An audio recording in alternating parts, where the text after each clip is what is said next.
இந்த வரை பரமேஸ்வர விண்ணகரத்தை குறித்த பாடல். இந்த பரமேஸ்வர விண்ணகரம்ங்கிறது காஞ்சிபுரத்துல இருக்கிற கோவில். காஞ்சிபுரம் சிட்டிக்கு உள்ளேயே இருக்குது. பரமேஸ்வர விண்ணகரம்னா தெரியாது, வைகுண்ட பெருமாள் கோயில்னு கேட்கணும். இந்த கோயிலுக்கு ஒரு சிறப்பு உண்டு. பல்லவர்களது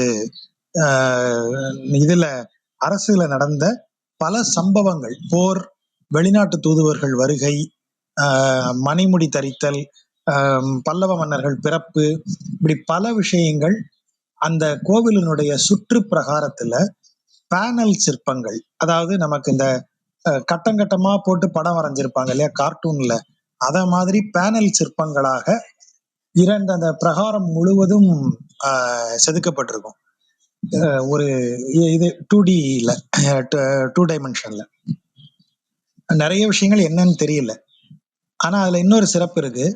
தமிழ்ல முதல் முறையாக தமிழ்நாட்டுல PhDன்னு ஒரு படிப்பு வந்த உடனே, அதாவது டாக்டரேட், இந்த டாக்டரேட்டுக்கு முதலாக அந்த அந்த ஆய்வை முடித்து டாக்டரேட் பட்டம் வாங்கின முதல் பெண்மணி மீனாட்சிங்கிறவங்க.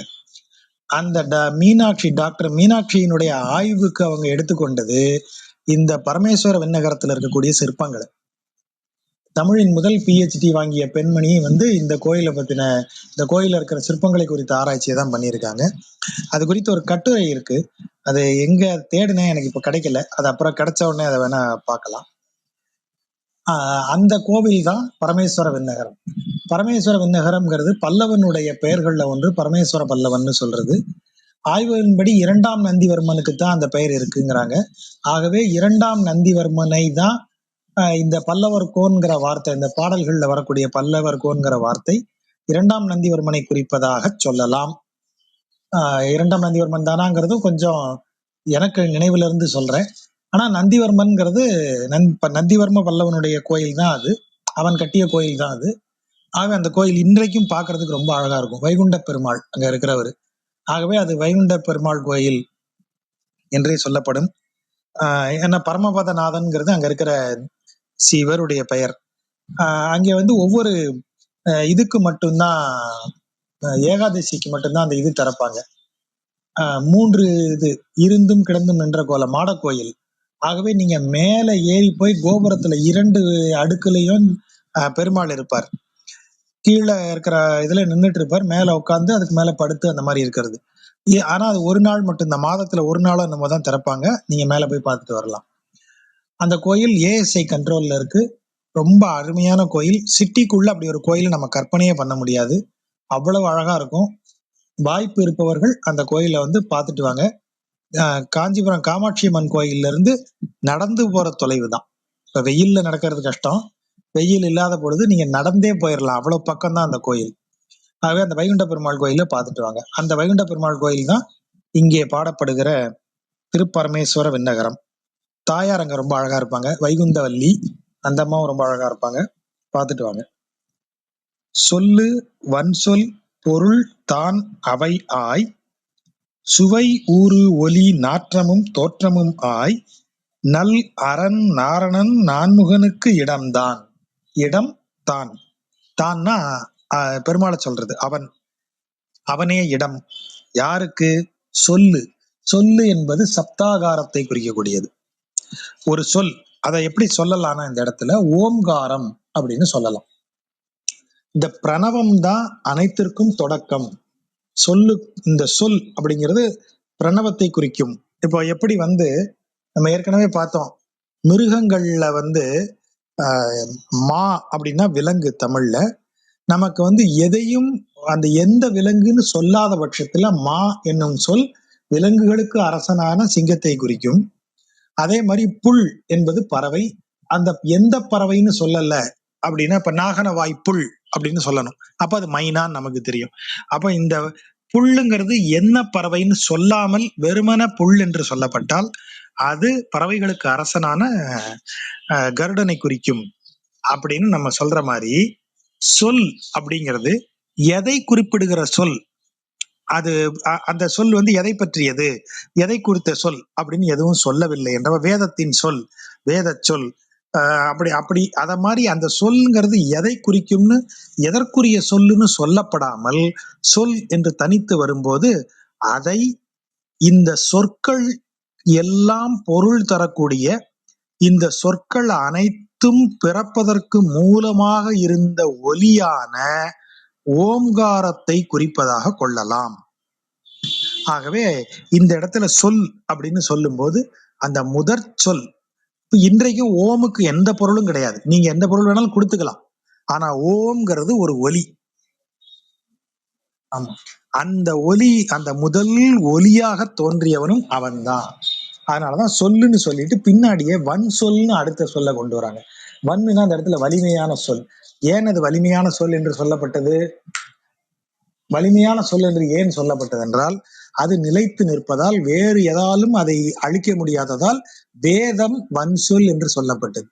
அப்போ சொல் என்று சொல்வது வேதத்தையும் குறிக்கும். ஆனா இங்க வன் சொல்லுன்னு வேதத்தை சொல்றதுக்கு முன்னாடியே சொல்லுன்னு ஒரு சொல்ல சொல்லிட்டதுனால அந்த சொல் என்பது ஓம்காரத்தை குறிக்கும்.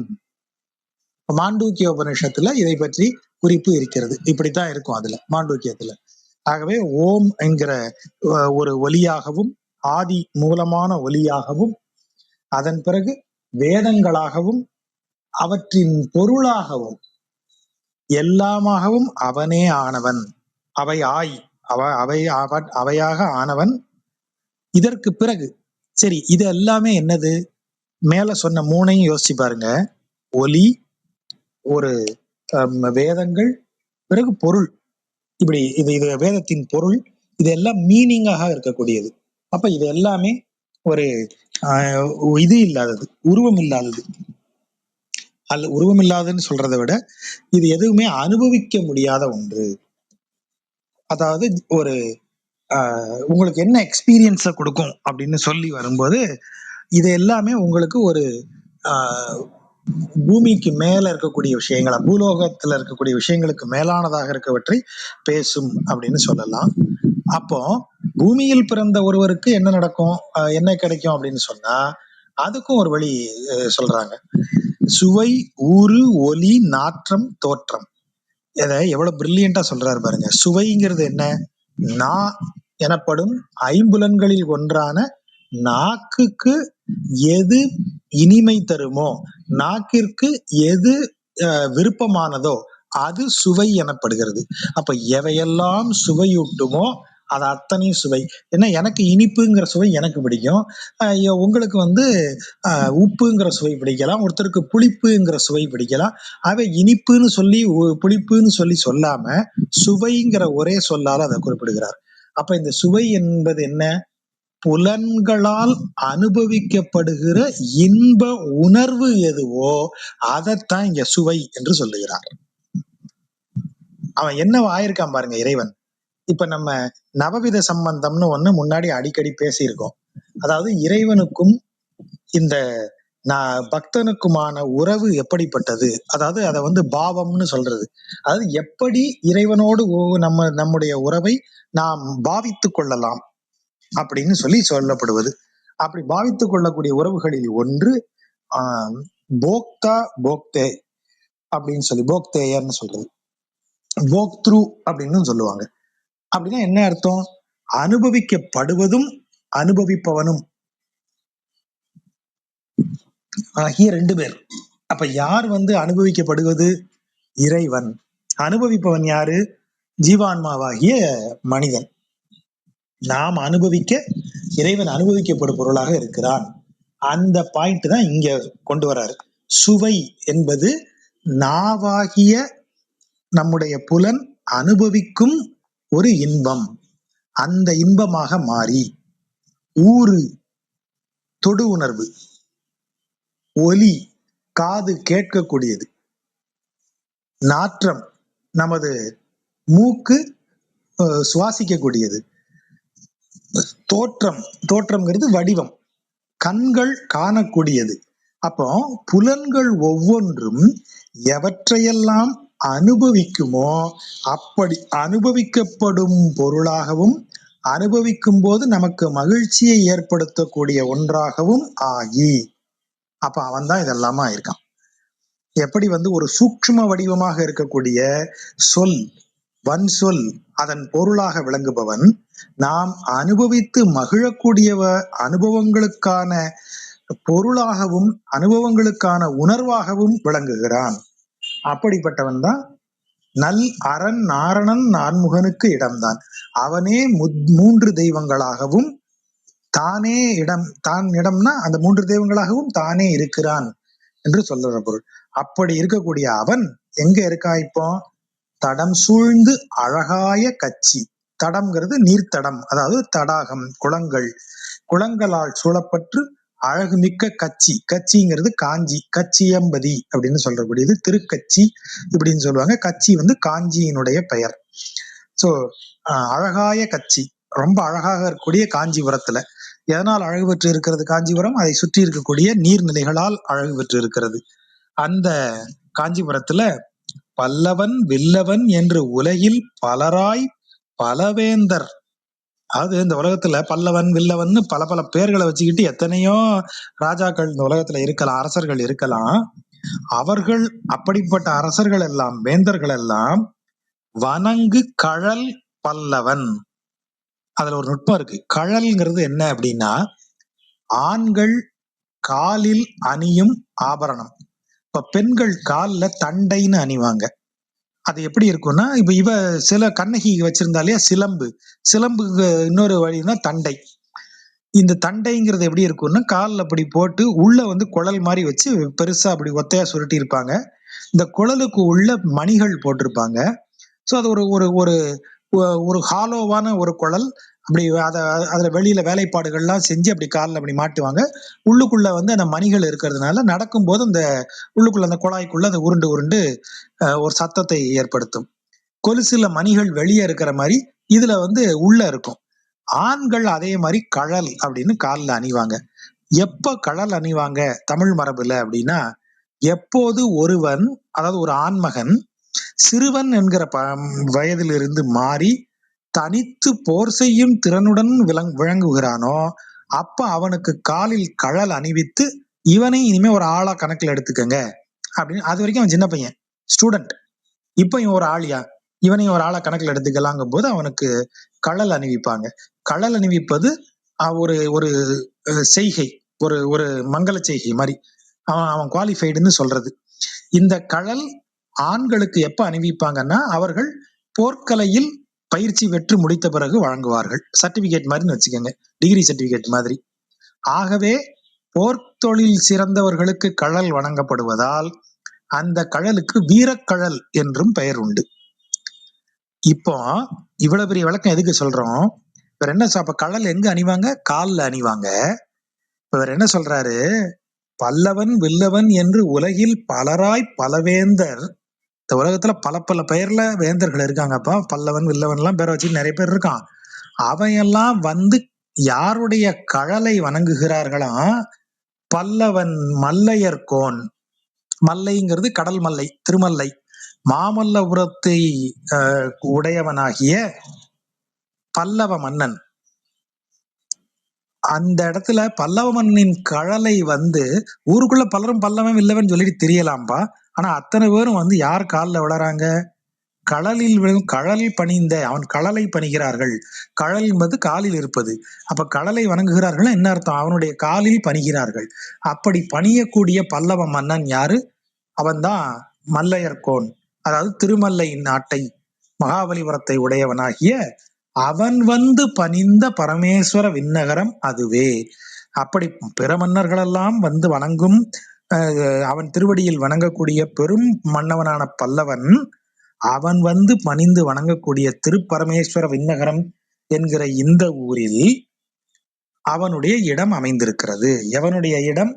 சொல்லாகவும், அதாவது ஓம்காரமாகவும் வேதமாகவும் அவற்றின் பொருளாகவும் விளங்கி, ஐம்புலன்களுக்கும் இன்பம் அளிக்கக்கூடிய பொருளாகவும் விளங்கி, உணர்வாகவும் விளங்கி, மூன்று தெய்வங்களாகவும் தானே விளங்கி இந்த உலகை ஆண்டு வரும் இறைவன் இருக்கக்கூடிய இடம் காஞ்சி மாநகரத்துல இருக்கக்கூடிய பல ஒரு இடம், அது பரமேஸ்வர விண்ணகரம் அப்படின்னு அவர் சொல்றாரு. கார்மண்ணு நீள் விசும்பும் கடலும் சுடரும் நிலனும் மலையும் தன்வுந்தி தார்மண்ணு தாமரை கண்ணன் இடம். கார் மண்ணு, கார்மேகம் அடர்ந்த. மண்ணுனா நல்ல மண்டி, அப்படி செறிந்துன்னு அர்த்தம். அடர்த்தியா செறிந்து இருக்கிறது தான் மண்ணி கிடத்தல் அப்படின்னு சொல்றது. 2 பொருள் உண்டு மண்ணுக்கு. நிலைத்த, அடர்ந்த, 2 பொருள். அப்போ கார் மண்ணு. கார்னா இந்த இடத்துல என்ன? கரிய மேகம். கரிய மேகம் செறிந்து இருக்கக்கூடிய நீள் விசும்பு. பரந்த வானமும் கடலும் சுடர். சுடர்னா என்ன? சூரியன் சந்திரன் 2மே சுடர் தான். நிலமும் மலையும் எல்லாவற்றையுமே தன் உந்தி தார்மண்ணு காமரை, தன்னுடைய திருவயிற்றில் தன்னுடைய நாபிக்கமலத்திற்குள் அடக்கக்கூடியவனும் தன் நாபிக்கமலத்தின் வழியாக உருவாக்கக்கூடியவனும். அதான் தார் மண்ணு தாமரை கண்ணன். தார் மண்ணுனா அடர், உள்ள திணிச்சு வைக்கிறது. நம்ம சொன்னோம் இல்லையா, அடர்ந்துங்கிற பொருள். தன்னுடைய வயிற்றுக்குள் திணிக்கக்கூடியவன், எல்லாவற்றையும் அள்ளி உண்ணக்கூடியவன். அது ஒரு பொருள். இன்னொரு பொருள் என்ன? உந்தித்தார், திரு உந்தி, அவனுடைய நாபி, அவனுடைய தொப்புள். அந்த தொப்புள்ல இருந்து தார்னா இந்த இடத்துல மாலைங்கிற பொருளும் உண்டு, பூங்கிற பொருளுக்கும் அதை எடுப்பாங்க.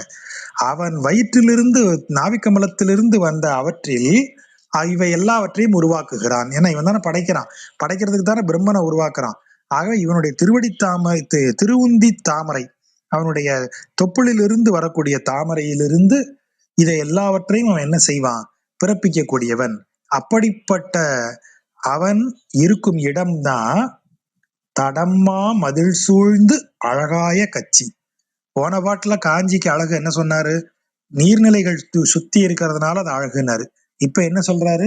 தடம்மா மதில், நன்கு பெரிய உயர்ந்த மதில்களை உடைய, மதில்களால் சூழப்பெற்று அழகு பெற்ற காஞ்சியில் அப்படின்றாரு. தேர்மண்ணு தென்னவனை, தேர்மண்ணு தென்னவன், தேரில் திணிந்து இருந்த, தேரில் ஏறி போருக்கு வந்த தென்னவனாகிய பாண்டியன். தென்னவன்கிறது பாண்டியனுக்கு உண்டான பெயர். பாண்டியனை முனையில் செருவில் திரள்வாட்டியன் வருது. அது இப்படி வாசிக்கணும்: செருவில் முனையில் திரள்வாட்டிய தின்சிலையோன். செருவில் அப்படின்னா போர்க்களத்தில், செருவில் முனையில் அப்படின்னா போர் முனையில். இந்த இடத்துல அதுக்கு என்ன பொருள் அப்படின்னா, செருவில் முனையில் அப்படின்னா போர் முகம் அப்படின்னு சொல்லுவாங்க. அதாவது நேருக்கு நேரா சண்டை போட்டிருக்காங்க. அதாவது பாண்டியன் ஒரு பக்கம் உட்காந்துட்டு படைத்தளபதியை வச்சு சண்டை போட்டும், பல்லவன் ஒரு பக்கத்துல உட்காந்துட்டு அவன் தளபதியை அனுப்பி சண்டை போட்ட மாதிரியும் இல்ல. செருவில் முனையில் 2 பேரும் டைரக்டா இறங்கி சண்டை போட்டிருக்காங்க. இப்ப பல்லவனும் பாண்டியனும் டைரக்டா நேருக்கு நேர் மோதி இருக்காங்க. அதுதான் செருவில் முனையில் திரள் வாட்டிய. யாருடைய திரளை வாட்டினான்? யாருடைய வீரத்தை வாட்டியவன் அப்படின்னா வீரத்தை வென்றவன். யாருடைய இதை வென்றவன்? தேர்மண்ணு தென்னவனின் திரள் வாட்டிய. தேரில் வந்து போர் செய்யக்கூடிய திறன்மிக்க பாண்டிய மன்னனை போர் முனையில் சந்தித்து அவனை வாட்டிய, அதாவது அவனை வீழ்த்திய, அவனை தோற்கடித்த தின் சிலையோன். சிலைனா வில், தின் வலிமைமிக்க வில்லை உடையவனாகிய பார்மண்ணு பல்லவர்கோன், பார் புகழக்கூடிய, பாரில் நிலைத்து இருக்கக்கூடிய. அதான் பார் மண்ணு. எது நிலைத்திருக்கும்? அவன் நிலைத்திருக்க மாட்டான். பார்மண்ணு பல்லவர்கோன், அந்த பல்லவ மன்னனுடைய பெருமை நிலைத்திருக்கும். பெருமை நிலைத்து இந்த உலகத்தில் நிலைத்திருக்கக்கூடிய பல்லவ மன்னன் பணிந்த பரமேஸ்வர விண்ணகரம் இதுவே அப்படின்னு அவர் சொல்றார். அதுவே அப்படிப்பட்டவன், அதாவது தனது பகைவனாகிய பாண்டியனை வென்றவன். அப்படி வென்ற பாண்டியனை வென்றவன் பல்லவன் வந்து பணிந்த இந்த இடத்துலதான் எம்பெருமான் இருக்கார் அப்படின்னு அவர் சொல்றார். உரம் தரு மெல்லணை பள்ளி கொண்டான். உரம் தரு மெல்லணை. உரம்னா இந்த இடத்துல என்ன பண்ண, வலிமைன்னு ஒரு பொருள் உண்டு, இன்னொரு பொருள் இருக்கு. உரம் தருனா, உரம்னா உங்களுக்கு ஒரு கம்ஃபர்ட் கொடுக்கக்கூடிய, நன்கு ஆள் நல்லா உரைச்சு பேசுவான்ப்பா, ஆள் நல்லா உரப்பா இருப்பான்ப்பா, நல்லா ஊட்டமாக அப்படின்னு அர்த்தம். இந்த இடத்துல அது ஒரு கம்ஃபர்ட்ங்கிற பொருள். உரம் தரு மெல்லணை, நன்கு ஒரு கம்ஃபர்ட்டை கொடுக்கக்கூடிய மெல்லிய அணையில் பள்ளி கொண்டவன். அதாவது பாம்பு படுக்கையை சொல்றார். பள்ளி கொண்டவன் ஒரு கால் முன்னம், அது முன்னம் ஒரு கால் அப்படின்னு அதை வாசிக்கணும். முன்பு ஒரு காலத்தில், அதான் முன்னம் ஒரு கால். அதை இப்ப இதுக்காக இப்படி மாத்தி போட்டிருக்காங்க, மீட்டருக்காக மாத்தி போட்டிருக்காங்க. ஒரு கால் முன்னம்னு. முன் ஒரு காலத்தில், அதாவது ஒரு காலத்துல என்ன நடந்துச்சு? அவன் வந்து மா உருவாய் கடலுள் உரம் தரு மெல்லனை பள்ளி கொண்டான். அப்படி வாசிக்கணும். முன்னம் ஒரு கால் மா உருவாய் கடலுள் உரம் தரு மெல்லனை பள்ளி கொண்டான். முன்னொரு காலத்துல இங்க இருக்கிற பெருமாள் தான் முன்பு ஒரு காலத்துல என்ன செய்தான், மா உரு, பெரிய உருவாய். ரெண்டு பொருள், மாங்கிறதுக்கு அழகுங்கிற பொருளும் உண்டு, பெரிய அப்படிங்கிற பொருளும் உண்டு. இப்ப மாமகள் அப்படின்னா அழகிய பெண்ணுன்னு அர்த்தம், ரொம்ப பெரிய பெண்ணுங்கிற அர்த்தம் இல்ல. மாமகள்னா அப்படி, மாமலைன்னு சொல்லும் போது அது பெரிய மலைன்னு பொருள் வரும். இந்த இடத்துல ரெண்டையுமே இவருக்கு போட்டுடலாம். ஏன்னா நெடுமால்னு இவரை சொல்றது உண்டு. நெடுமாலேனா நெடிய உருவமாக இருப்பவர். அப்ப இந்த இடத்துல மா உரு அப்படின்னு சொல்லும் போது ஆளும் நல்ல பெரிய உருவமாகவும் அழகிய உருவமாகவும் கடலில் பள்ளி கொண்டிருக்கிறார். என்னையா கடல்ல எப்படியா பள்ளி கொண்டிருப்பார்? அதுல ஒரு உரம் தரு மெல்லனை இருக்கியா. உரம்க்கு இன்னொரு பெயர் பாம்புங்கிற பொருளும் உண்டு. உரம் அப்படின்னா பாம்புங்கிற பொருளும் உண்டு. ஒரு கம்ஃபர்டான படுக்கையில் அவர் ஒரு மெத்த மாதிரி, மெல் அணை, அப்படி ஒரு கம்ஃபர்டானதுல அவர் என்ன செய்திருக்கிறார், பள்ளி கொண்டிருந்தார். அப்படி பள்ளி கொண்டிருந்த வரம் தரு மாமணி வண்ணன் இடம். அப்போ அதுதான் இப்ப இந்த நமக்கு ஒரு விஷயம் புரியுதா? நம்ம பார்த்தோம்ல, இறைவனது 5 நிலைகள்ல அவனுடைய பரம் அப்படிங்கிற முதல் நிலையில அவன்கிட்ட போய் நீங்க எதுவும் கேட்கவே முடியாது. அந்த இடம் நித்திய சூரிகள் புடைசூழ அவன் மிகுந்த மகிழ்ச்சியில இருக்கக்கூடிய இடம். அங்க அவன் எதையுமே அங்கு வரக்கூடிய எவரும் அவன்கிட்ட குறைகள் எதையுமே சொல்ல மாட்டாங்க. அங்கு நித்தியமாக ஆனந்தத்துடன் மகிழ்ந்து இருக்கக்கூடிய ஒரே இடம் அது. அதற்கு அடுத்த நிலையாக எதை சொல்லுகிறோம், வியூகம் அப்படின்னு ஒண்ணு சொல்றோம். அந்த வியூகம்ங்கிற நிலை வரும்போதுதான் அவன் பார்க்கடலில் பள்ளி கொண்ட கோலத்தில் எழுந்தருளுகிறான். வியூகத்துலதான் அவனிடத்தில் தேவர்கள் முதலானோர் தமது குறைகளை சொல்லி புலம்பி அவனிடத்தில் வாக்கு பெற்று செல்லுகிறார்கள். நீங்க இப்பவும் பார்க்கலாம், திரைப்படங்கள்ல இந்த காட்சியை பழைய திரைப்படங்கள்ல கச்சிதமா வச்சிருப்பாங்க. தேவர்கள் எங்க இருக்கிற நாராயணனை தேடி ஓடுவாங்க, வைகுண்டத்துல இருக்கிற நாராயணனை இல்ல, பார்க்கடலில் பள்ளி கொண்டு இருக்கக்கூடிய நாராயணனை தேடி ஓடுவாங்க. ஓடி அங்க இத மாதிரி அந்த அசுரன் வந்துட்டான், எங்களை இப்படி செஞ்சுட்டான், நீங்க தான் எங்களை காப்பாத்தணும். சரி போங்க, நான் ஒரு அவதாரம் எடுத்து சால்வ் பண்ணி கொடுக்குறேன் மேட்ரை அப்படின்னு இவர் சொல்லுவார். ஆகவே வரம் தரு மாமணி வண்ணனாக அவன் அமர்ந்திருப்பதில்ல, அவன் கிடந்திருப்பது. வரம் தரு மணிவண்ணனாக அவன் இருக்கிறான். எப்படி இருக்கிறான்? முன்னம் ஒரு கால் மா உருவாய் கடலுள் உரம் தரு மெல்லனை பள்ளி கொண்டான். அந்த இடத்துல பள்ளி கொண்டு வருகிறவர்கள் குறைகளை எல்லாம் கேட்டு அவர்களுக்கு வரம் தந்து அவர்களது குறையை நீக்கக்கூடியவனாக விளங்குகின்ற அவன் இப்போது எங்கே இருக்கிறான்? இப்ப இருக்கும் இடம் எது தெரியுமா? மணிமாடங்கள் சூழ்ந்து அழகாய கட்சி. இப்போ காஞ்சிக்கு அழகு என்ன? அங்க இருக்கக்கூடிய மணிமாடங்கள். மணிமாடங்கள்னா ஒளிவிடக்கூடியன்னு அர்த்தம். நல்லா அழகா கலர்ஃபுல்லா பெயிண்ட் பண்ணியிருக்காங்க. அப்படி அழகா பெயிண்ட் பண்ணப்பட்ட மாடங்கள் சூழ்ந்த அழகுமிக்க காஞ்சி நகர்ல இருக்கான். அந்த காஞ்சி நகர் எப்படி? அந்த காஞ்சி நகரத்துல எங்க இருக்காரு சார் அவரு? நிறந்தவர் மண்ணையில் புன்னுகர் வேல் நெடுவாயில் உக. அதாவது நிறந்தவர் நெடுவாயில் உக, மண்ணையில் புன்னுகர் வேல் செருவில் முனநாள் பறந்தவன். அப்படி வாசிக்கணும். நிறந்தவர் நெடுவாயில் உக, மண்ணையில் புன்னுகர் வேல் செருவில் முனநாள் பறந்தவன். அதாவது மண்ணைங்கிறது இங்க ஒரு இடத்தை குறிக்கிறது. அதாவது இதுல 2-3 இடங்கள்ல என்ன குறிப்பு வருதுன்னா, பல்லவன் எங்கெல்லாம் போர் செய்தாங்கிற குறிப்பு வருது.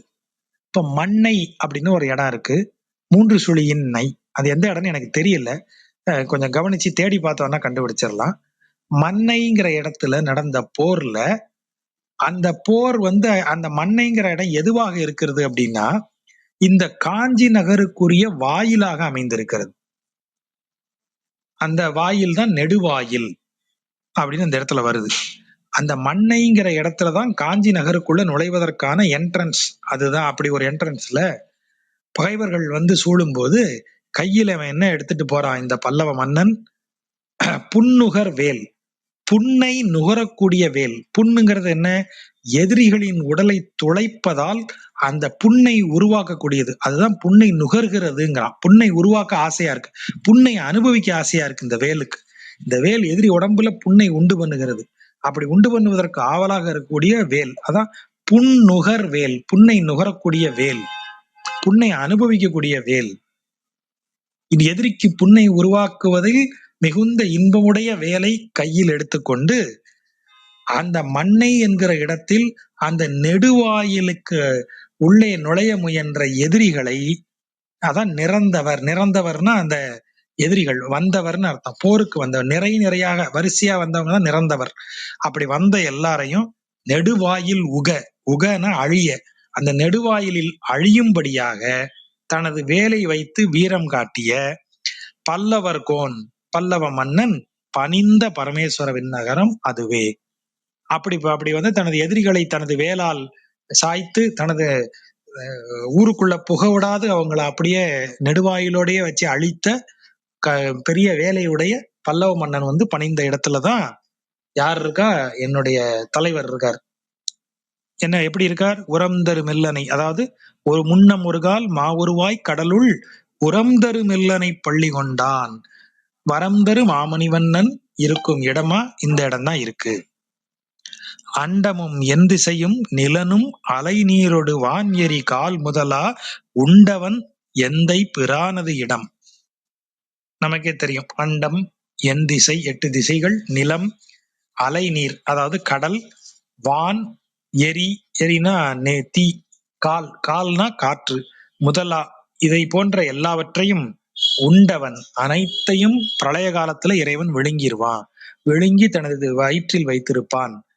பிறகு எப்போது படைக்க வேண்டும் என்கிற எண்ணம் அவனுக்கு தோன்றுகிறதோ அப்போது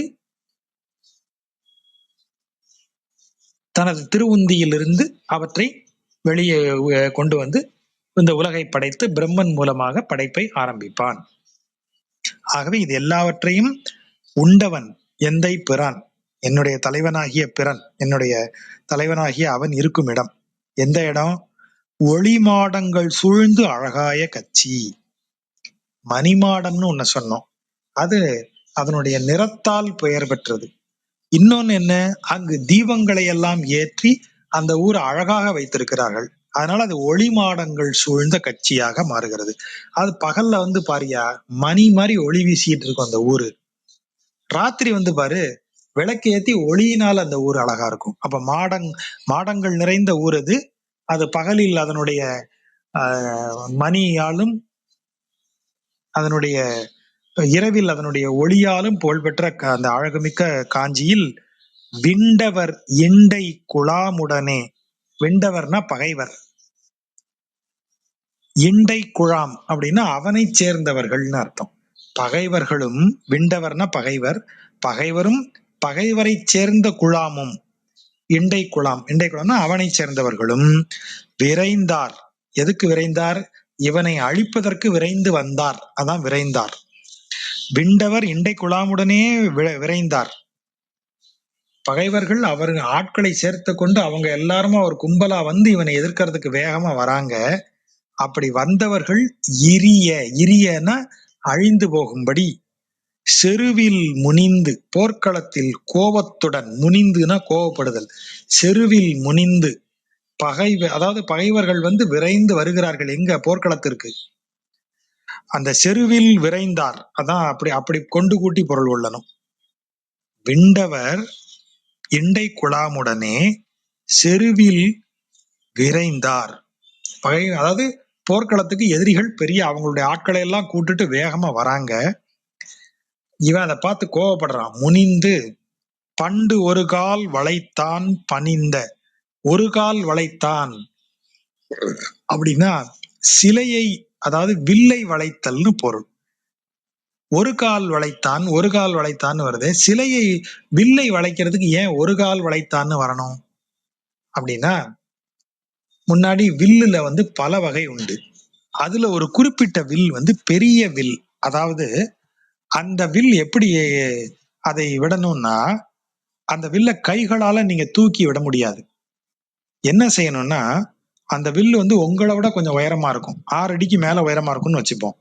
அந்த வில்ல தூக்கி நிறுத்தி அதனுடைய கீழ்ப்பாகத்தை காலால இப்படி மிதிச்சு நிப்பாட்டிக்கணும்.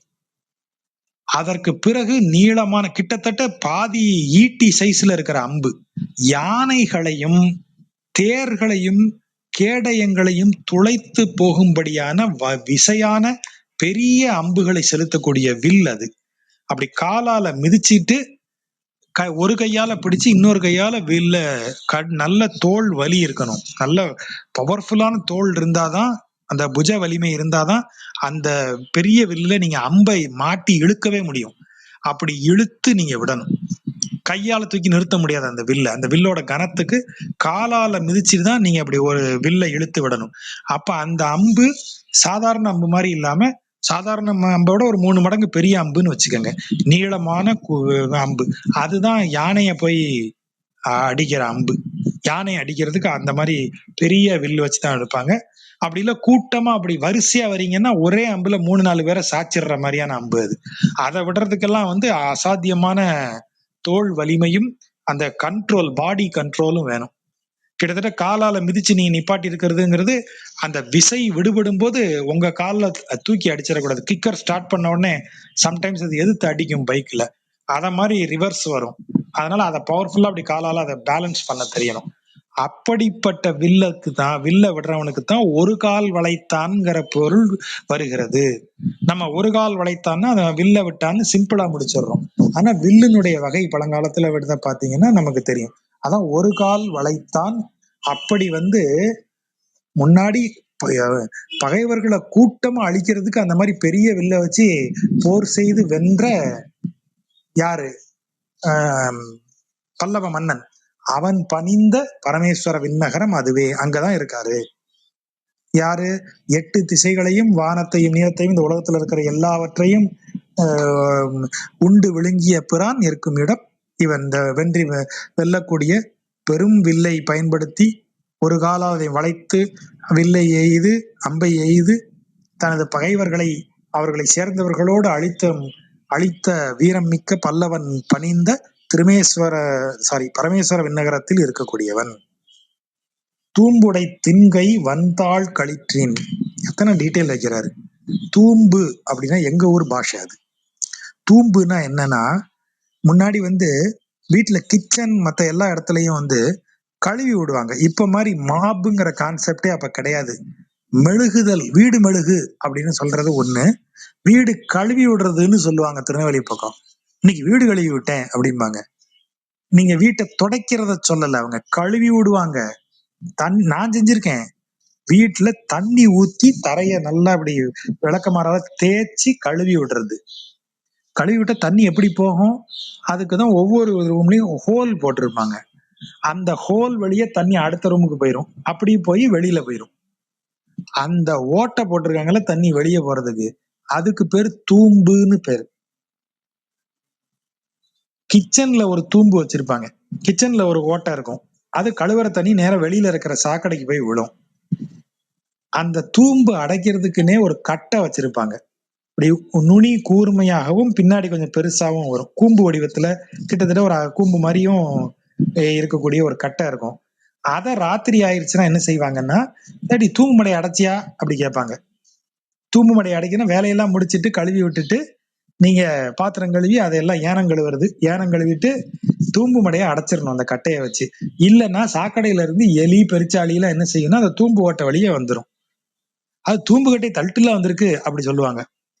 அதனால அந்த தூம்புங்கிறது உள்பக்கம் ஓட்டை உடைய எல்லா பக்கமும் மூடிய குழாய் தான் நம்ம தூம்புன்னு சொல்றோம். குழாய்ங்கிறதுக்கு சரியான பொருள் தமிழ்ல தூம்புன்னு அர்த்தம். இவங்க என்ன சொல்றாரு, தூம்பு உடை திண்கை. திண்கை, தின்னுனா வலிய கை. ஆனா அந்த கைக்குள்ள ஓட்டை இருக்குப்பா, குழல் மாதிரி இருக்கியா அந்த கை. அந்த கைக்குள்ள ஒரு ஹோல், ஒரு ஹாலோ ஓட்டை இருக்கு, ஒரு ஹோல் இருக்கு. அப்படிப்பட்ட வன்தாள் களிறு. கால் வன்மையானது. வன்தாள், தாள்னா பாதம். வன்தாள் வலிமை மிக்க கால் கொண்ட களிறு. எத்தனை வார்த்தையை கவனிங்க. அதுக்கு யானைக்கு கால் வலிமை மிக்கதா, துதிக்கை வலிமை மிக்கதா? துதிக்கை தான் அதுக்கு வலிமை மிக்கது.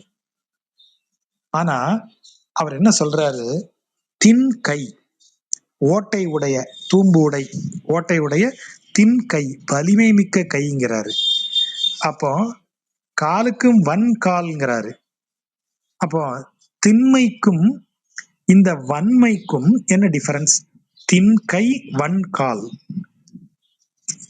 அது ரொம்ப நுட்பமான ஒரு சொல்.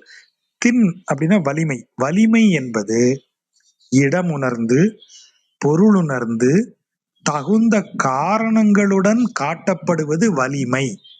ராவணனிடம் ராமன் காட்டியது வலிமை. அதை காட்டலைன்னா வேலை நடக்காது. ஆகவே அதுக்கு முன்னாடி ராமன் எத்தனை முறை தூது விட்டார் ராவணனுக்கு? ஒவ்வொரு முறையும் சொல்றாரு, இது தவறு, இது செய்யாத, நீ இப்போ மன்னிப்பு கேட்டு உனது தவறை திருத்தி கொள்ளுங்கிறாரு. இவன் முடியாதுங்கிறான். அப்போ வலிமையை காட்ட வேண்டிய இடம் இல்லையா? அப்போ வன் தாள் அப்படின்னா, வன்னுனா என்ன? வன்மை மிக்க. இப்பவும் வலிமை இருக்கு, இப்பவும் அந்த இடத்துல தைரியம், அந்த துணிச்சல், அப்புறம் என்ன சொல்றது, அதுக்கான திறன் எல்லாம் இருக்கு. ஆனா அது ஏன் வன்னுன்னு மாறுது? திறன், திண்மை என்பது, வலிமை என்பது வன்மையாக எப்படி மாறுதுன்னா, ஒன்றை அடைய வேண்டி, ஒன்றை அனுபவிக்க வேண்டி இன்னொருவரை துன்புறுத்துவதற்கு நீங்கள் உங்களது சக்தியை பயன்படுத்தினால் அது வன்மை.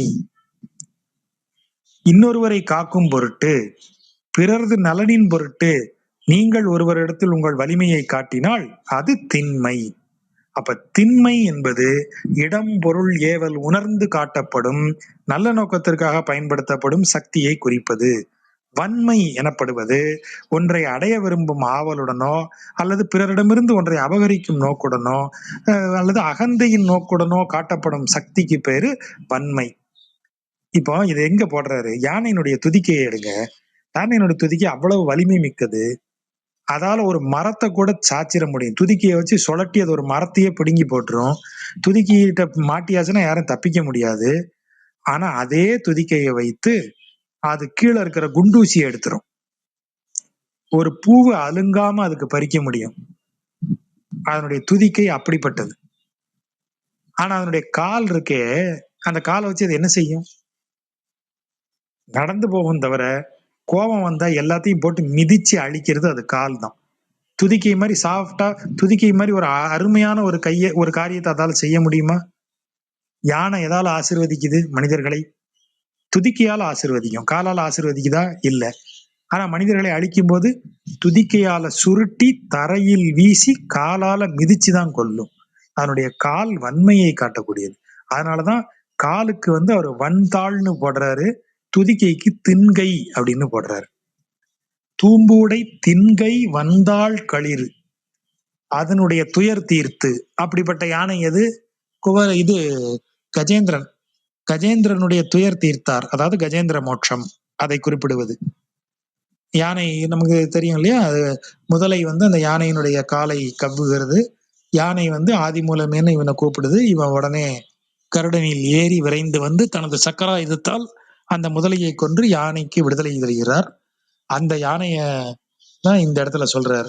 தூம்புடை தின்கை வந்தாள் களிற்றின் துயர் தீர்த்து அரவம் வெறுவ. அரவம்னா பாம்பு, வெறுவ அப்படின்னா பயப்படுறது. இது அப்படியே திருநெல்வேலி பாஷை, வெறுவுதல் அப்படின்னு. இன்னைக்கும் உண்டு. அது அவன் வெறுவிட்டான் அப்படின்னுவாங்க.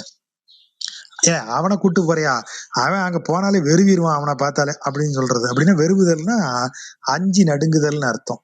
அரவம் வெறுவ, பாம்பு பயப்படும்படியாக முனநாள்னா முன்பொரு நாள் பூம்புணல் பொய்கை புக்கான். பூம்புணல் நன்கு பூக்கள் மிக்க நீர்நிலை, அதான் பூம்புணல். பூம்புணல் பொய்கை, அந்த குளம் தேங்கி இருக்கக்கூடிய நீர் நிறைந்த, பூக்கள் மலர்ந்த நீர் நிறைந்த குளத்தினுள் புகுந்தவன். அதாவது இத சொல்றாரு, காளிங்க நர்தனத்தை சொல்றாரு. காளிங்கனாகிய நாகம், காளிங்கனாகிய அரவம் அது நடுங்கும்படியாக அது வசிக்கக்கூடிய அந்த நீர்நிலையில் குதித்து ஆடியவன். அவனுக்கு இடம்தான், அவனுடைய இடம்தான் எது? தடம் சூழ்ந்து அழகாய கட்சி. பழையபடி வந்துட்டார். என்ன ஏற்கனவே புனல் சொல்லி இருக்கிறதுனால தடமே இங்க பயன்படுத்துகிறார். தடம் சூழ்ந்து அழகாய கட்சி தேம்பொழில் குன்று எயில் தென்னவனை. பழையபடி பாண்டியன் தான். தேம்பொழில் குன்று, அதாவது எயில் அப்படின்னா மதில்னு அர்த்தம். தேம்பொழில் குன்று எயில் தென்னவன், அதாவது நன்கு சோலைகளால் சூழப்பட்ட நன்கு உயர்ந்த மதில்களை உடைய பாண்டியனை. திகைப்ப, அத திசைப்பன்னு வருது, திசைப்பங்கிறது திகைப்பன்னு வரணும். அப்பேற்பட்ட, அதாவது தேன் நிறைந்த சோலைகளை உடைய நன்கு உயர்ந்த மதில்களை உடைய பாண்டிய மன்னன் திகைக்கும்படியாக செருமேல் வியந்து அன்று சென்ற. செருமேல்னா பகைக்களத்தின் மேல், போர்க்களத்தின் மேல். அதாவது பாண்டியன் பெரிய கோட்டையை உடையவன், நிறைய சோலைகளை உடையவன், அவனும் ஒரு செழிப்பான பெரிய மன்னன் தான். அவனே திகைக்கும்படியாக, என்னடா இவன் இவ்வளவு பெரிய வீரனா இருக்கானேன்னு பல்லவனை பார்த்து பாண்டியனே வியந்து போகும்படியாக, திகைத்து நிற்கும்படியாக அன்று போர்க்களத்தில் வீரத்தை காட்டிய பாம்பு உடை பல்லவர்கோன். பல்லவனுக்கு ரிஷப கொடி உண்டு, அதாவது காளை. பல்லவர்களது கொடி காளை, பல்லவர்களது இலச்சினை காளை. ஆகவேதான் பல்லவர்கள் கட்டிய கோயில்கள் எல்லாம் காளைய பாத்தீங்கன்னா அருமையா செதுக்கியிருப்பாங்க. அவங்களுடைய சில இது அது இலச்சினை. அது இந்த பல்லவர் செதுக்கிய காளையினுடைய ஒரு அழகு நீங்க பார்க்கணும்னா இந்த ஊருக்கு போகணும். பெரம்பலூர் பக்கம் அந்த பிரம்மா கோயில்னு சொல்லுவாங்களே, அது என்ன பேரு டக்குனு மறந்து, திருப்பட்டூர். திருப்பட்டூர்னு சொல்லிட்டு திருச்சி டு சென்னை வரும்போது நீங்க பார்க்கலாம். திருப்பட்டூர் மெயின் ரோட்லயே போர்டு எல்லாம் வச்சிருப்பாங்க. பெரம்பலூருக்கு கொஞ்சம் முன்னாடி வரும்னு நினைக்கிறேன். அங்க அந்த திருப்பட்டூருக்கு போனீங்கன்னா ஒரு டைவர்ஷன் எடுக்கணும், உள்ள ஒரு 5 கிலோமீட்டர் போகணும். அந்த ஊருக்கு போனீங்கன்னா அதுக்குள்ள நிறைய கோயில்கள் இருக்கும். அந்த அதாவது ஒரே கோயிலுக்குள்ளே நிறைய சந்நிதி இருக்கும். அதுல பிரம்மா சன்னதி, பிரம்மபுரீஸ்வரர், அந்த மெயின் கோயில் எல்லாம் விட்டுட்டு சைடுல போனீங்கன்னா கடைசியில போகணும். ஒவ்வொரு கோயிலா இருக்கும். வெளியில பிரகாரத்துக்குள்ள கோயில் கோயில் பில்டிங்க்கு வெளியே தனித்தனி கோயிலா இருக்கும். நிறைய லிங்கங்கள் இருக்கும். கடைசிக்கு போனீங்கன்னா அங்க பல்லவர்கள் கட்டிய ஆரம்பகால கோயில், 16 பட்டைகள் கொண்ட ஷோடசலிங்கம். இப்ப திருப்பணி நடக்கிறதுனால அதை ஏஎஸ்ஐ ரீகன்ஸ்ட்ரக்ட் பண்றதுனால உள்ள விடல. இருக்கும் அந்த டயத்துல நான் போய் பார்த்திருக்கேன். அந்த பிரகாரமே சின்ன இடுக்கு பிரகாரம். அது எப்படி இருக்கும்னா அந்த கர்ப்பவாசல் மாதிரி இருக்கும். அந்த பிரகாரத்துக்குள்ள ஒருத்தர் தோல் உரசாம நடக்க முடியாது, அவ்வளவுதான். அந்த சின்ன கோயில், சின்ன சந்நிதிக்கான சின்ன பிரகாரம். இப்ப இடிஞ்சு விடுற மாதிரி இருந்ததுனால யாரையும் அலோவ் பண்ணல.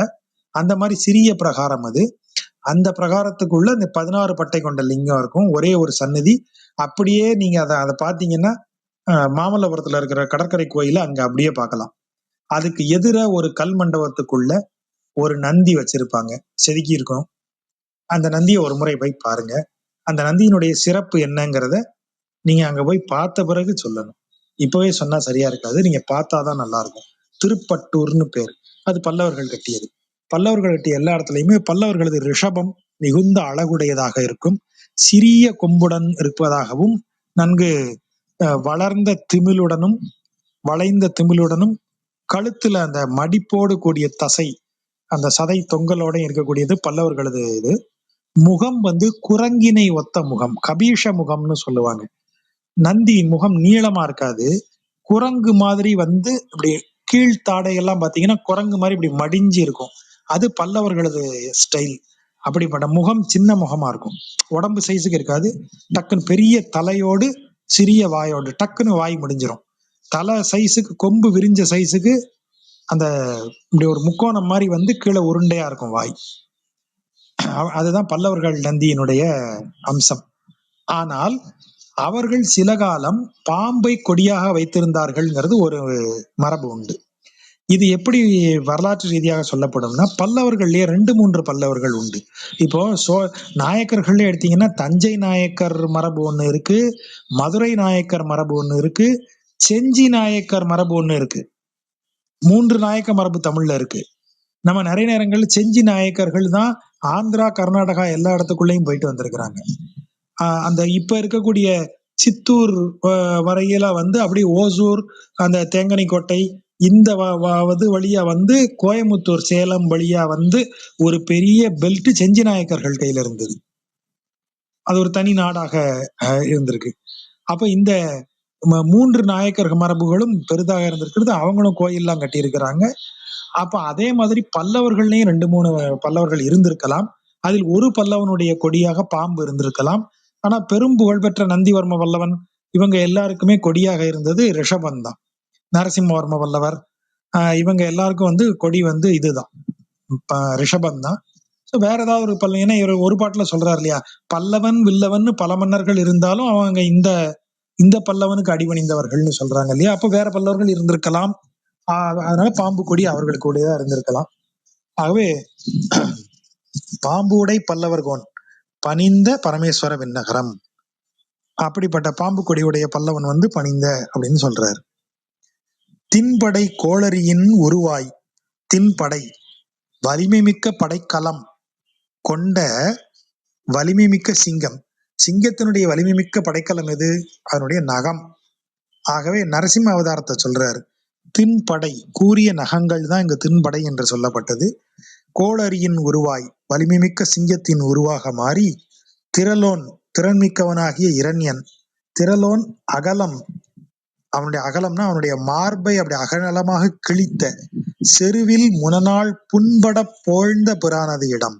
செருவில்னா போரில், போரிடும் போது முன்பு அவனுடைய திறன்மிக்க அசுரனாகிய இரணியனது மார்பை புண்படும்படியாக போழ்ந்த, போழ்ந்தனா பிளந்தன்னு அர்த்தம், பிளந்த பிரான் இருக்கும் இடம் எது?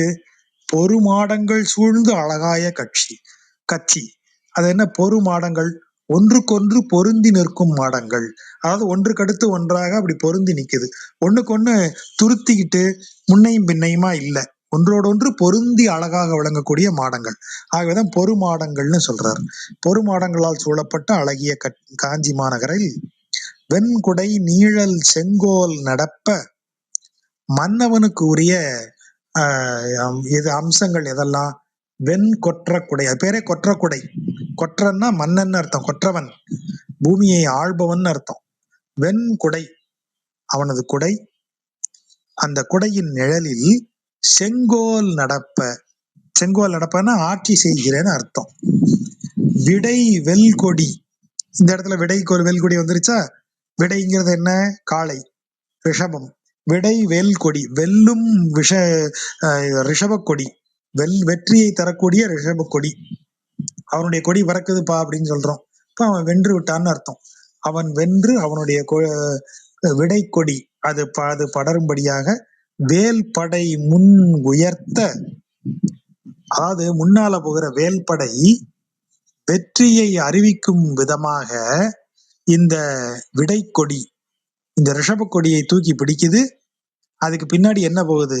வெண்கொற்ற கொடையின் நிழலில் செங்கோல் நடப்ப, அந்த அவனுடைய அரசாட்சி நடக்கிறது. அப்படிப்பட்ட பல்லவன் எப்படிப்பட்டவன்? அவன் வெறும் வீரன் மட்டும் இல்ல, பண்பு உடை பல்லவர்கோன், நற்பண்புகள் நிறைந்த பல்லவ மன்னன் பணிந்த பரமேஸ்வர விண்ணகரம். அவன் பணிகின்ற பரமேஸ்வர விண்ணகரம் இது. இலகிய நீழ்முடி மாவலி, இலகியனா இலங்குகின்றங்கிற வார்த்தை தான் அதை நீங்க பண்ணும். இலங்குங்கிறதா வேர்ச்சொல். இலங்குனா ஒளி பொருந்தியன்னு அர்த்தம். இலகிய நீழ்முடினா ஒளி பொருந்திய நீண்ட முடி. நீண்ட முடினா நீளமான கிரீடம்னு அர்த்தம் இல்ல. நீழ்முடினா அவன் பெரிய வெற்றிகளை, நிறைய வெற்றிகளை பெற்றவன். ஆகவே நீழ்முடி என்பது அவன் உலகம் முழுவதையும் ஆளக்கூடியவன் இல்லையா, மாவலி. ஆகவேதான் நீழ்முடி என்று சொல்லப்பட்டது. பெரிய மன்னன் அவன், பேரரசன், சக்கரவர்த்தி. ஆகவேதான் நீழ்முடி என்கிற வார்த்தை இங்க சொல்லப்படுகிறது. அப்படிப்பட்ட மாவலி, ஒளிமிக்க பெரும் நிலப்பரப்பை ஆளக்கூடிய பேரரசனான மாவலி, அவனது பெருவேள்வியில், தன் பெருவேள்வியில், மாவலிதன் பெருவேள்வியில் மான் உருவாய். மான் உருவாய்னா, மான் அப்படின்னு சொன்னா அது நார்மலான விலங்கை குறிப்பது. மான் அப்படின்னு சொல்றது மானி, அதாவது மாணவன் என்கிற பொருள். அதான் மான் உருவாய், மாணவனாகி வந்து. ஏன்னா ஒரு குருகுலத்துல படிக்கிற பையன் வடிவத்துல தானே வராரு. ஆகவேதான் மான் உருவாய் அப்படின்னா மாணவன் உருவில் வந்து. எப்ப வந்த? முனநாள், முன்பு ஒரு நாள். சலமொடு மாநிலம் கொண்டவன், இந்த மொத்த நிலத்தையும் கொண்டான். எதோடு? நீரோடு கொண்டான். சலம்னா நீர், சலமோடு மாநிலம் கொண்டான். அதான் மாநிலம் கொண்டானே, அதுலயே சலம் அடங்கிருதேன்னா உரையாசிரியர் என்ன சொல்றாங்க? அவங்கிட்ட நீர் தாரை வார்த்து வாங்கி அதன் மூலம் அந்த நிலத்தை எடுத்தான்ல, அந்த நீர் வார்த்து வாங்குறதத்தான் சலமொடுங்கிற வார்த்தை குறிப்பிடுகிறது. அப்படின்னு ஒரு விளக்கம் சொல்றாரு பெரியவாச்சாம்பிள்ளை. அப்படி நிலத்தை வாங்கி கொண்டவன் இருக்கும் இடம்தான் தடம் சூழ்ந்து அழகாகிய கச்சி. தடம்ங்கிறது நீர்த்தடம், நீர்த்தடங்கள் சூழ்ந்த அந்த அழகிய காஞ்சி மாநகரம். உலகு உடை மன்னவன் தென்னவனை. பாருங்க, திரும்ப திரும்ப பாண்டியனுக்குரிய புகழ சொல்றாங்க. ஏன்னா அன்றைக்கு பாண்டியன் தான் பெருமன்னன். அந்த பெருமன்னனாகிய பாண்டியனை பல்லவன் வெற்றி பெற்றிருக்காங்கிறத இப்படி 2-3 முறை சொல்றாங்க. அப்பேற்பட்ட பாண்டியனையே ஜெயிச்சுட்டாங்க அப்படின்னு. ஆகவே இந்த வார்த்தை வருது பாருங்க, உலகு உடை மன்னவன். அது இந்த உலகத்தையே உடையவனாக விளங்கக்கூடிய பாண்டிய மன்னன், அதான் தென்னவன். பாண்டியனுக்கு தென்னவன்கிற பெயர் உண்டு. உலகு உடை பாண்டியன், இந்த உலகத்தையே உடைய மன்னவனாக விளங்கும் பாண்டியன். உலகு உடை மன்னவன் தென்னவனை கன்னிமா மதில் சூழ் கருவூர் வெறுவ. கன்னிமா மதில்னா இதுவரைக்கும் எவராலும் வெற்றி கொள்ளப்பட முடியாத மதிலை கொண்டு சூழ்ந்து விளங்குகிற கரு, அதாவது கருவூர். கருவூர்ங்கிறது கரூராக இருக்கலாம்னு சொல்றாங்க. கரூரில் பல்லவனுக்கும் பாண்டியனுக்கும் போர் நடந்திருக்கலாம் அப்படின்னு சொல்றாங்க. ஏன்னா பாண்டிய நாட்டின் எல்லை கரூரா இருந்திருக்கு முன்பு. முன்பு இல்ல, ரொம்ப சமீபம் வரைக்குமே பல்லவர்கள் பாண்டியர்கள் தகராறு இல்லை. சோழன் பாண்டியன் தகராறு நடக்கும் போதே கரூர் வரைக்கும் பாண்டியர்கள் ஆட்சி செய்திருக்கிறாங்க. ஆகவே கருவூர் வெறுவ, கருவூர் பயந்து நடுங்கும்படி பல படை சாய வென்றான். பல படைகளையும் வைத்துக்கொண்டு பாண்டிய மன்னன், இந்த உலகையே ஆளக்கூடிய வலிமை மிக்க பாண்டிய மன்னன் கருவூர் எனும் ஊரில் அவன் ஆட்சி செய்யும் போது அந்த கருவூரில் இருக்கக்கூடிய மதில் எவராலும் வெல்லப்பட முடியாத மதிலை வென்று அந்த ஊரே நடுங்கும்படியாக பலவிதமான படைகளையும் அழித்து வென்றான். அழித்து வென்ற பாண்டிய மன்னன், பல்லவ மன்னன், பாண்டிய மன்னனை வென்ற பல்லவ மன்னன் பணிந்த பரமேஸ்வர விண்ணகரம் அதுவே. அங்கதான் இருக்காரு எங்க ஆளு. குடைத்திரள் மன்னவனாய். குடை திரள் மன்னவன். குடைனா என்ன? ஏற்கனவே சொன்னா வெண்கொற்ற குடை. ஆட்சி செய்யக்கூடிய வெண்கொற்ற குடையில் குடையின் கீழ் திரள் மன்னனாய், திரள் மிக்க மன்னவனாக தோன்றி ஒரு காலத்தில், அது ஒரு கால் குடைத்திரள் மன்னவனாய் ஒரு காலத்தில் ஒரு நல்ல குலத்தில் பிறந்த மன்னவனாக ஆகி குரங்கை படையாக கொண்டுன்னு அர்த்தம். குரங்கை படையாக்கி மலையால் கடலை அடைத்தவன். மலையை கொண்டு கடலில் இது கட்டினவன், அணை கட்டினான் இல்லையா? மலையால் கடலை அடைத்தவன் எந்தை பிரானாகிய ராமன். ஒரு காலத்தில் மன்னனாக பிறந்து குரங்குகளை எல்லாம் படைகளாக கொண்டு கடலையெல்லாம் மலையை தூக்கி போட்டு அடைத்து அணை கட்டி சென்ற வீரனாகிய எந்தை ராமன் இருக்கும் இடம் எது? மணிமாடங்கள் சூழ்ந்து அழகாய கச்சி. மணிமாடங்களால் சூழப்பட்டு அழகு பொருந்திய காஞ்சி மாநகரத்தில் விடைத்திரள் வில்லவன். விடைத்திரள் வில்லவன்னா யாரு? விடைனா இந்த இடத்துல காளை, காளை போன்று திரள் நன்கு வலிமை பொருந்திய வில்லவன், வில்லவனாகிய மன்னன், எதிரி மன்னன் நென்மேலியில் வெறுவ. இப்ப போர் நடந்த இடம் என்ன? போன பாட்டுல கருவூர்ல போர் நடந்துச்சு. 2வது பாட்டுலயோ 3வது பாட்டுலயோ மண்ணையில போர் நடந்துச்சு. இப்ப போர் நடக்கிற இடம் நென்மேலி. அந்த நென்மேலியில் வெறுவ செருவேல் வலங்கை பிடித்த படைத்திரள் பல்லவர்கோன். போர் நடக்கிற இடம் நென்மேலி. அங்க வலங்கையால் வேலை பிடித்தபடி படைத்திரள், படையை திறம்பட நடத்திய பல்லவர்கோன். அவன் பணியுமிடம் இந்த பரமேஸ்வர விண்ணகரம். காளை போன்று திறம்படைத்த வில்லவன் என்னும் மன்னன் பயப்படும்படியாக போர்க்களத்தில் வலக்கையில் வேலேந்தி படையை நடத்தி நென்மேலி என்னுமிடத்தில் நடந்த போரில் வென்ற பல்லவர்கோன் பணிந்த பரமேஸ்வர விண்ணகரம் அதுவே. அந்த இடத்துலதான் எங்கால் இருக்காரு. பிறையுடை வாழ்நுதல் பின்னை திறத்து. பிறையுடை வாழ்நுதல், வாழ்னா இந்த இடத்துல ஒளின்னு அர்த்தம். பிறை உடை, பிறையுடைய, அதாவது பிறை எப்படி வளைந்து இருக்கிறதோ, எப்படி வளைந்திருக்குன்னா கீழ்ப்பாக்க வளைஞ்சிருக்கணும். கூர்மையான நுனி ரெண்டும் கீழ்ப்பக்கமா இருக்கணும். அப்படி இருக்கக்கூடிய வளைவு நமக்கு வழக்கமா பிறை நிலவுன்னு சொன்னா கூர்மையான நுனி மேல் பார்க்க இருக்கிற பிறை தான் நமக்கு நினைவுக்கு வரும். ஆனா நீங்க நெற்றிக்கு ஊமை சொல்லக்கூடிய பிறை இப்படி வளைஞ்சிருக்கும், தலைகீழ கூர்மையான நுனி கீழே பார்க்க இருக்கும். அப்படி வளைந்த நெற்றியை உடைய, பிறை போன்ற அழகிய நெற்றியை உடைய, நுதல் நுதல் அப்படின்னா நெற்றின்னு அர்த்தம். பிறை உடை வாழ் நுதல், பிறை போன்று வளைந்த ஒளி பொருந்திய நெற்றியை உடைய, பின்னை திறத்து நப்பின்னைக்காக, திறத்துன்னா அவள் பொருட்டுன்னு அர்த்தம்.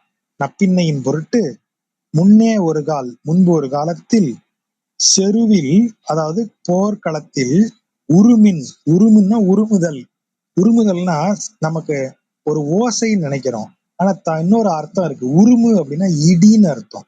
இடி போல் குரல் எழுப்பக்கூடிய, அப்படி கர்ஜிக்கிறதுக்கு முன்னாடி அந்த சவுண்டே வந்து ஒரு இடி இடிக்கிற மாதிரி இருக்கு. அப்படி உருமக்கூடிய, இடிபோல் குரல் எழுப்பக்கூடிய மறைவுடை மால் விடை, மால்னா வலிமை மிக்கன்னு அர்த்தம். அது என்ன மறைவுடை? மறைவுடைனா மறைத்து இருக்கக்கூடிய, அதாவது கள்ளத்தனம் மிகுந்தன்னு அர்த்தம். இந்த காளையிலேயே நீங்க ஜல்லிக்கட்டுல பாத்தீங்கன்னா தெரியும், சில காளைகளுக்கு எல்லாரும் சரசரசரன்னு விலகிடுவாங்க, கொஞ்சம் சீனியர்ஸ் மட்டும்தான் இறங்குவாங்க. ஏன்னா அந்த காளை வந்து அது போர்க்காலப்பா அப்படின்னுவாங்க. போர்க்காளைங்கிற சொல் வந்து இன்னைக்கு அது ஒரு சாதாரண சொல் மாதிரி ஆயிடுது. போர்க்காலன்னு சொல்றது போக்காளம்பாங்க. அந்த போர்க்காளைங்கிறதுக்கு என்ன பொருள், அது என்ஜாய் பண்ணும் அந்த ஃபைட்டை. இன்னொரு பேர் உண்டு லோக்கல் பாஷையில, நின்னு குத்தி காளைம்பாங்க. ஜல்லிக்கட்டுல இந்த நின்னு குத்தி காளை என்ன செய்யும்னா, வாடி வாசல்ல இருந்து வெளியே வந்து நிக்கும். யாரா என்னை பிடிக்குவீங்க, வாங்கடா அப்படிங்கிற மாதிரி நின்னு பார்க்கும். 4 ரவுண்டு சுத்தி இப்படி வரும். அது அப்புறம் எல்லாரும் விலகினாதான் அது போகும். மற்ற புதிய காளை மாடுகள்லாம் என்ன செய்யும்னா கிடுகிடுன்னு எப்படா விட்டா போதுன்னு ஓடும். ஆனா இந்த காளை ஓடாது, நின்னு குத்தும். குத்துறதுன்னா கொம்பால குத்துறது. நின்னு குத்தி காளை போர்க்கால வருதுன்னா அது ஏமாத்தும். இப்படி என்ன செய்யும்னா, இப்படி முன்னால பாயிற மாதிரி அப்படி ஸ்டெப் வச்சுட்டு சடனா பின்னாடி திரும்பிடும். பளிச்சுன்னு பின்னாடி திரும்பி தூக்கிடும். பின்னாடி ஆள் இருக்கிறத பார்த்துருச்சுன்னா நேர பின்னாடி பாயாது, முன்னாடி பாயிற மாதிரி காலை வச்சுட்டு அந்த வேகத்தையே கள்ளப்பாய்ச்சல் இப்படி சொல்லுவாங்க. வெளியில உட்காந்துருக்கிற கிழவனுங்க தான் அதை கரெக்டா சொல்லுவாங்க. அது கள்ளப்பாய்ச்சல்னா அது ஏமாத்துதுன்னு அர்த்தம். அப்படி முன்னால பாய போற மாதிரி காலை வச்சுட்டு சடனா ஒரு டேர்ன் அடிச்சு இந்த பக்கம் தூக்கிடும். பின்னாடி அதை பிடிக்க வந்தவன் மாட்டிடுவான். அது கள்ளப்பாய்ச்சல் இவங்க பின்னால இருந்து கத்துவாங்க அது பாக்குறவங்க. அப்படிப்பட்ட காளை இடிபோல் உருமக்கூடியதும், களத்தில் இறங்கி போருக்கு சுவாரஸ்யத்துடன் போர் செய்யக்கூடிய காளை. அதுதான் இந்த இடத்துல மறை உடை, பயங்கர கள்ளத்தனமா ஃபைட் பண்ணும்.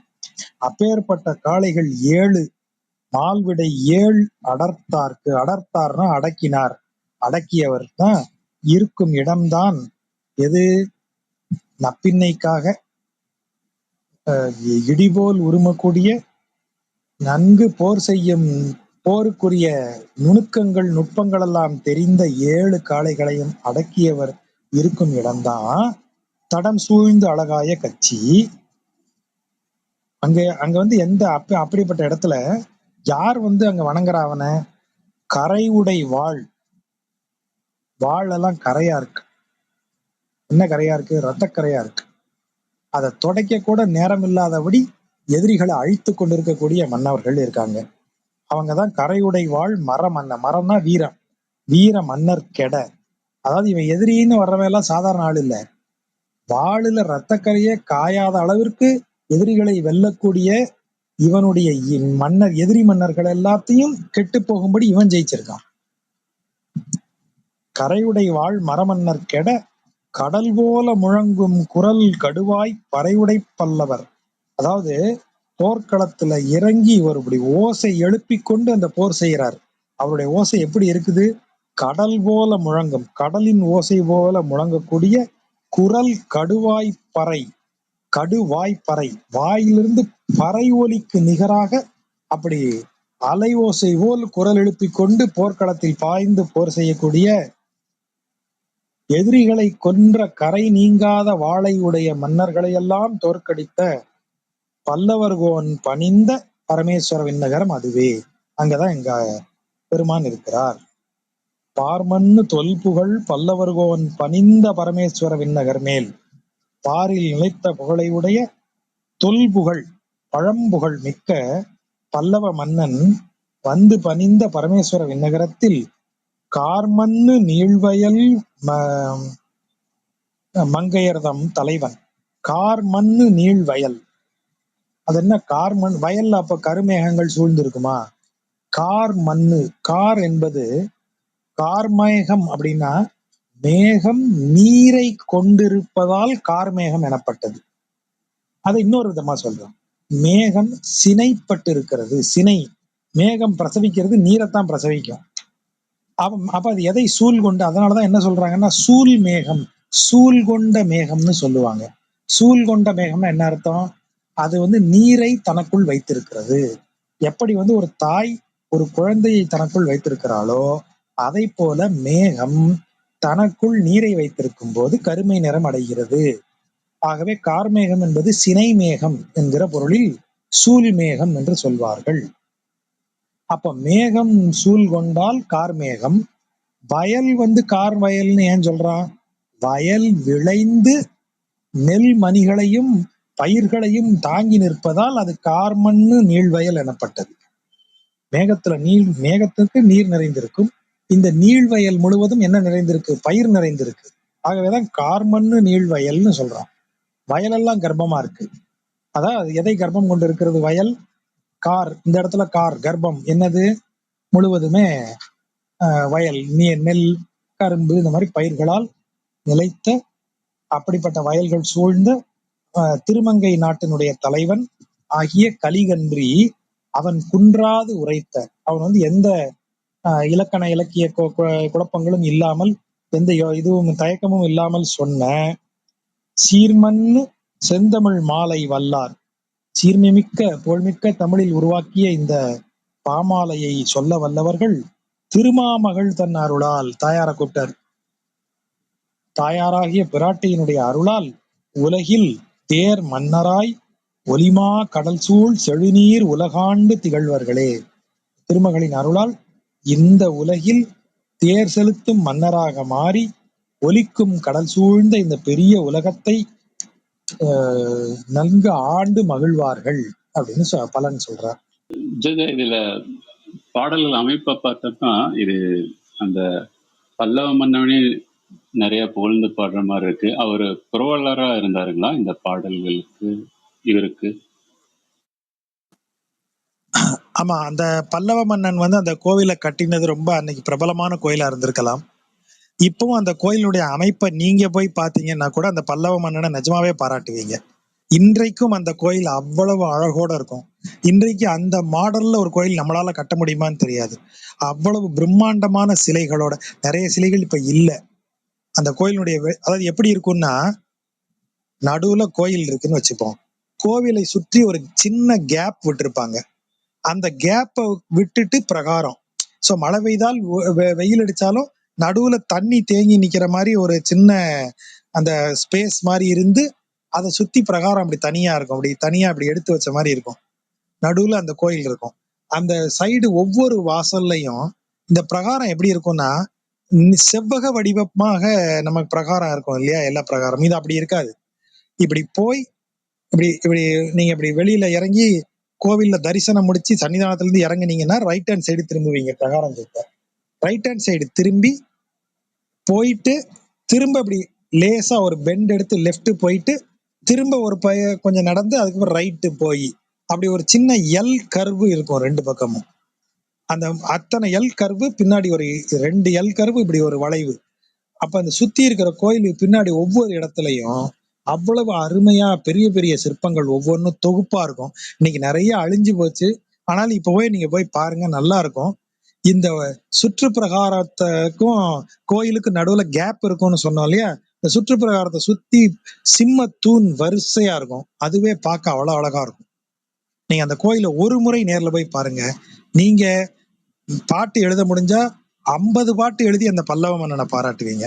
அந்த கோயிலினுடைய அழகுக்காகவே அந்த பல்லவ மன்னனை பாராட்டலாம்.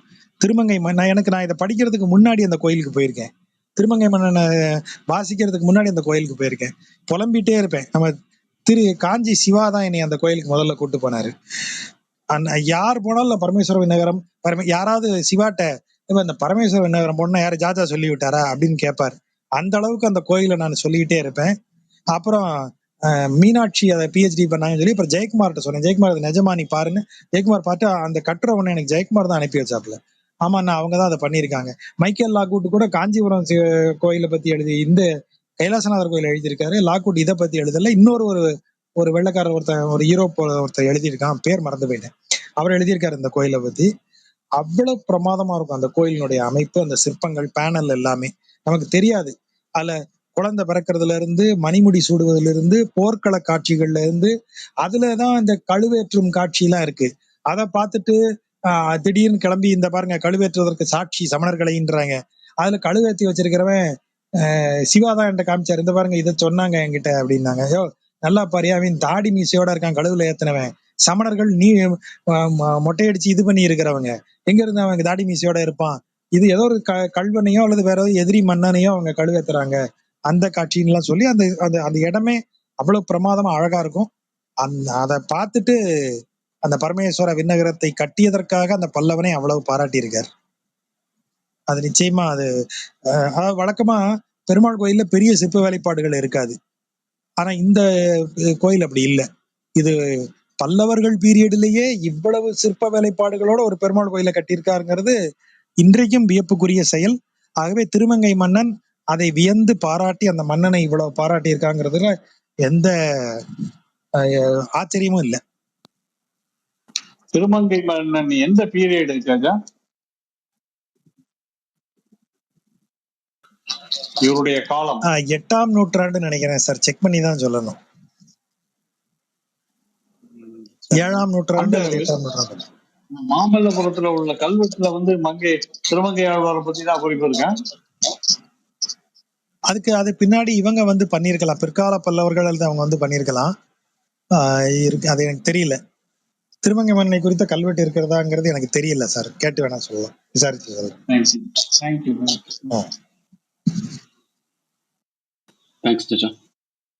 இவர் 2ஆம் எந்த நூற்றாண்டு இந்த நீங்க சொன்ன இந்த நந்திவர்மன் தானே? இவர் எந்த நூற்றாண்டு அவரு சார்? 8ஆம் நூற்றாண்டா இருக்கலாங்கிறது என்னுடைய எண்ணம். செக் பண்ணி தான் சொல்லணும். நான் ஒரு ரஃப் கெஸ்ல 8ஆம் நூற்றாண்டுன்னு சொல்றேன். சரி சரி. தேங்க்யூ.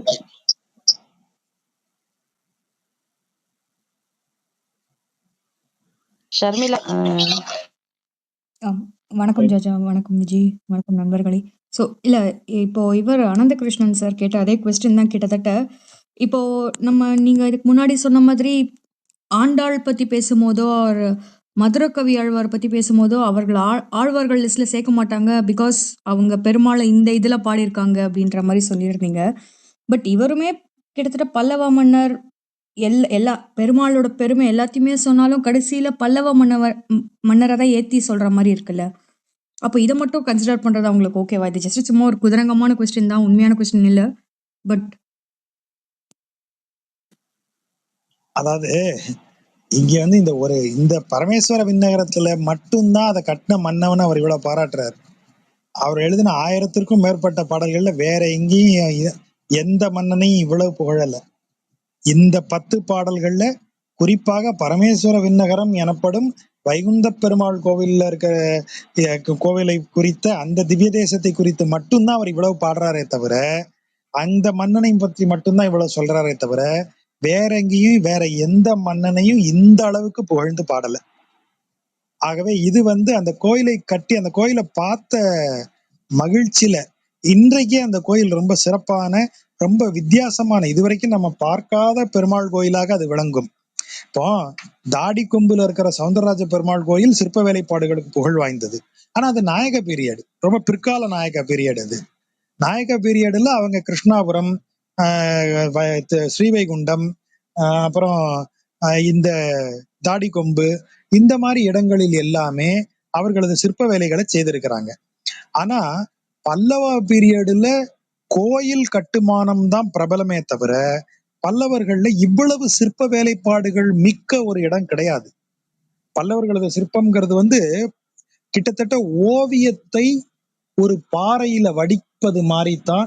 அந்த 2D டைமென்ஷன் மூரல் பெயிண்டிங்ஸ் மாதிரி மூரல் ஸ்கல்ப்சர்ஸ் தான் பல்லவர்களது ஸ்டைல்.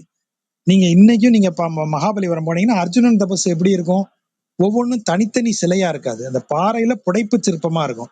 ஒரு பெரிய பாறையை கேன்வாஸ் மாதிரி ஆக்கி அந்த பாறையில ஓவியம் வரைகிற மாதிரி இவங்க கல்லால செதுக்கிடுவாங்க. அதுதான் பல்லவர்கள் ஸ்டைல். அப்படிப்பட்ட பல்லவர்கள் இவ்வளவு பிரமாதமா ஒரு கோயிலை கட்டி அதனுடைய கட்டட நுணுக்கமே அவ்வளவு அருமையா இருக்கும். அதுல இத்தனை சிற்பங்களை உருவாக்கி வச்சிருக்காங்கன்னு சொன்னா அது நிச்சயமா ஒரு யுனிக்கான விஷயம். இன்றைக்கு பார்க்கும் போதுமே அது யுனிக்னஸ் தெரியும்னா, கட்டுன புதுசுல இன்றைக்கு அதனுடைய காலத்தினால் அது இவ்வளவு பாழ்பட்டு நிற்கிற காலத்திலேயே அதனுடைய அழகு குறையல. எப்படி சொல்றது, அதாவது வயது ஏற ஏற அதுக்கு வேற ஒரு அழகு வந்து சேர்ந்ததே தவிர அதனுடைய இளமையில கட்டுன புதுசுல இந்த கோயில் எவ்வளவு அழகா இருந்திருக்கணும். எல்லா சிற்பங்களும் முழுமையாக இருக்கும்போது அந்த கோயில் எவ்வளவு அழகா இருந்திருக்கும். இன்றைக்கே அதனுடைய அழகு குறையலன்னு சொல்லும் போது அன்றைக்கு எப்படி இருந்திருக்கும்.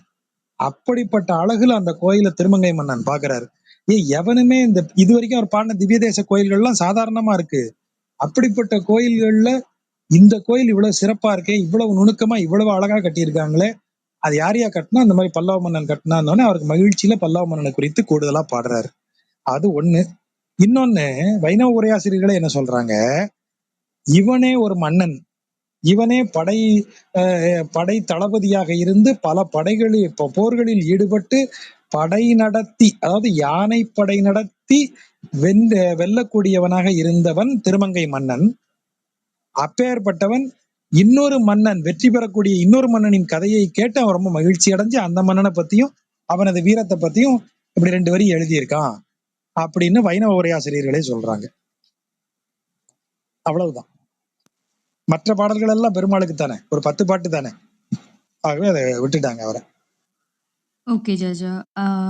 அடுத்து இந்த 1129ல கார் மண்ணு நீள் விசும்பும் கடலும் சுடரும் நிலமும் மலை அப்படின்றாங்கல்ல. அப்போ நிலம் மலை எல்லாம் ஒண்ணுதானே? அது எதுக்கு அதை ஒரு தனியா ஒரு ஆஸ்பெக்டா சொல்றாங்க அந்த இடத்துல?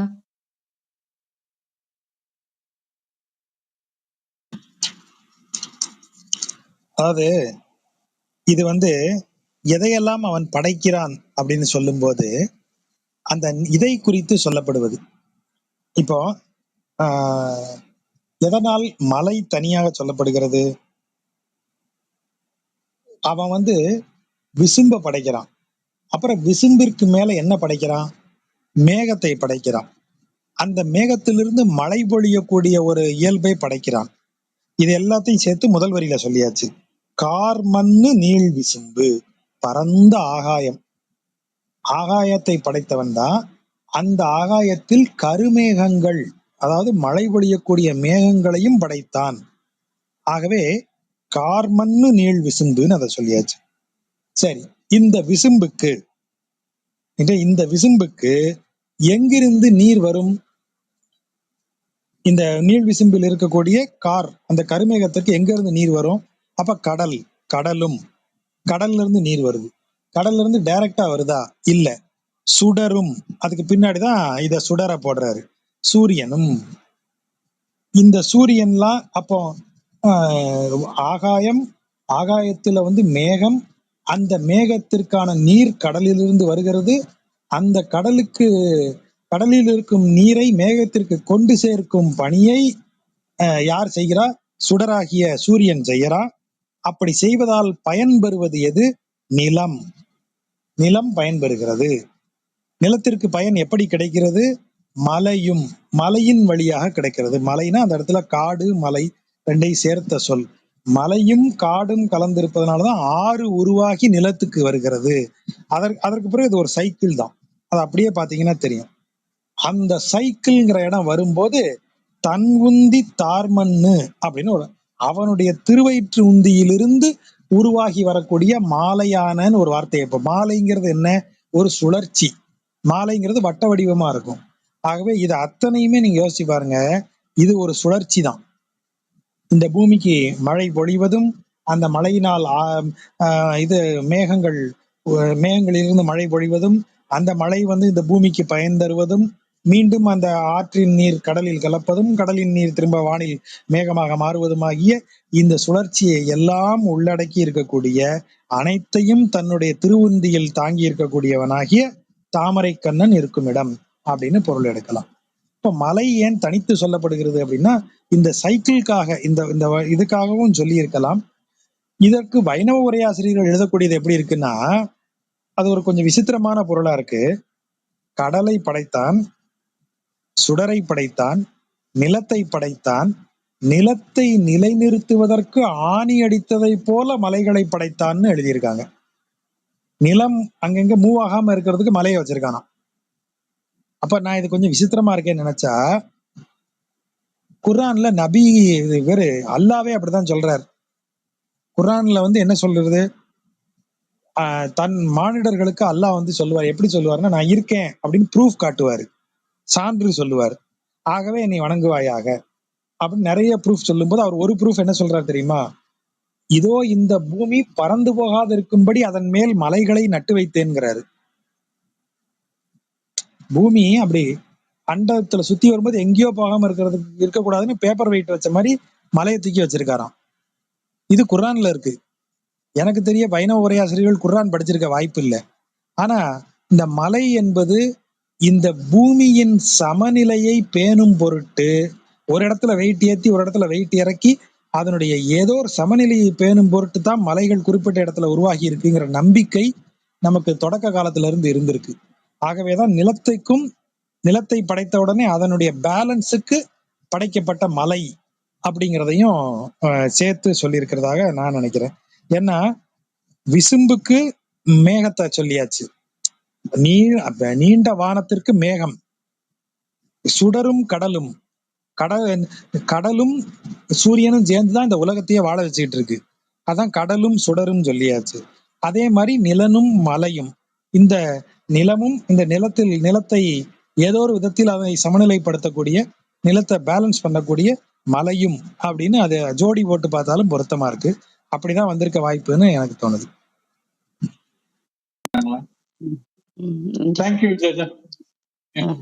நண்பர்களுக்கு நன்றி. அடுத்த வியாழக்கிழமை சந்திப்போம். நன்றி.